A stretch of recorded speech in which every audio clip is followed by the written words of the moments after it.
कभी दुनिया का नक्शा देख के ऐसा लगा है कि बाप रे, ये तो बहुत ज्यादा है? अगर हाँ, तो फिक्र की कोई बात नहीं, क्योंकि ऐसा महसूस करने वाले सिर्फ आप ही नहीं हैं।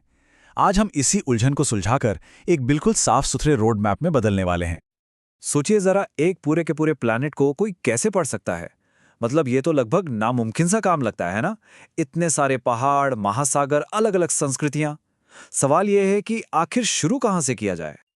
ये कुछ ऐसा है जैसे आप जानकारी के एक बड़े से तूफान में फंस गए हों, एक छोटी सी नाव में, और कोई दिशा ही ना पता हो। लेकिन क्या हो अगर मैं कहूं कि एक ऐसा कंपास है जो आपको इस तूफान से सही सलामत बाहर निकाल सकता है? तो ठीक है, सबसे पहले उस चुनौती को समझते हैं जिसका सामना हम सबको करना पड़ता है। वो क्या आम मुश्किलें हैं जो भूगोल पढ़ते वक्त हमारे सामने आती हैं? कभी ऐसा हुआ है कि एक दिन अमेज़न के जंगलों के बारे में पढ़ रहे हैं और अगले ही दिन सहारा रेगिस्तान के बारे में, और ये समझ ही नहीं आ रहा कि ये दोनों दुनिया के क्लाइमेट पैटर्न से कैसे जुड़े हैं। देखिए, इसे सिर्फ जानकारी बटोरना कहते हैं, सीखना नहीं। तो अब हम ये तो समझ गए कि प्रॉब्लम क्या है। चलिए अब बात करते हैं इसके हल की। एक ऐसे इंटीग्रेटेड रोड मैप की जो हमें सीधे मंजिल तक ले जाएगा। इसे एक रनर की तरह समझिए। उसका मकसद सिर्फ मीलों तक दौड़ना नहीं होता है ना, बल्कि हर कदम के साथ और समझदारी से, मजबूती से और तेजी से दौड़ना होता है। जैसे सिर्फ ये रटने के बजाय कि नील नदी मिस्र से होकर बहती है, ये समझना कि उसी नदी ने कैसे दुनिया की महानतम सभ्यताओं में से एक को जन्म दिया। यही है असली कनेक्शन। ये पूरी स्ट्रैटेजी ना दो पिलर्स पर टिकी है। पहला, हम इस प्लैनेट को ही समझते हैं, मतलब बुनियाद को, और फिर उस बुनियाद पर इंसानी समाजों की कहानी को बनाते हैं। सीधी सी बात है, बुनियाद डाले बिना दीवारें तो खड़ी नहीं कर सकते ना। तो चलिए शुरुआत करते हैं बिल्कुल जमीन से, उस चट्टान से जिस पर हम सब खड़े हैं। देखा आपने, इसमें कितना सुंदर लॉजिक है। हम शुरू करते हैं सबसे बड़े स्केल से, यानी ब्रह्मांड से, और फिर एक एक करके, लेयर बाय लेयर, हम उस मिट्टी तक पहुंचते हैं जिस पर हम चलते हैं। अब जैसे लैंडफॉर्म्स जैसा कोई टॉपिक लेते हैं। आप शुरू करेंगे बिल्कुल बेसिक चीज़ों से, फिर उसकी गहरी प्रक्रियाओं में उतरेंगे, और आखिर में उसे अपने देश, अपने इलाके के हिसाब से देखेंगे। इसी को कहते हैं नॉलेज बनाना, सिर्फ रटना नहीं।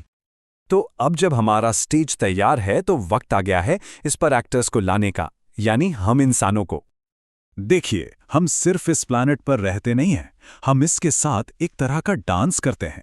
सोचिए, क्लाइमेट कैसे तय करता है कि हम क्या खाएंगे, पहाड़ कैसे तय करते हैं कि हमारे शहर कहाँ बसेंगे, और बस अचानक से सारी चीजें जुड़ने लगती हैं।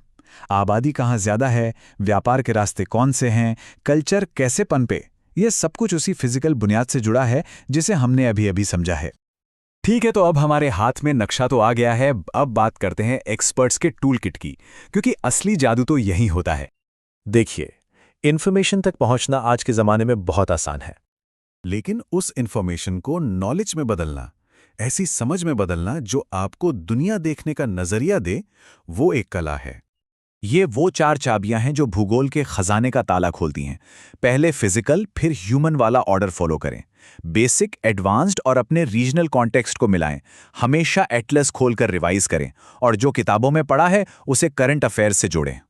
जैसे जब आप अल नीनो के बारे में पढ़ें तो उसे सिर्फ एक वेदर पैटर्न की तरह मत देखिए।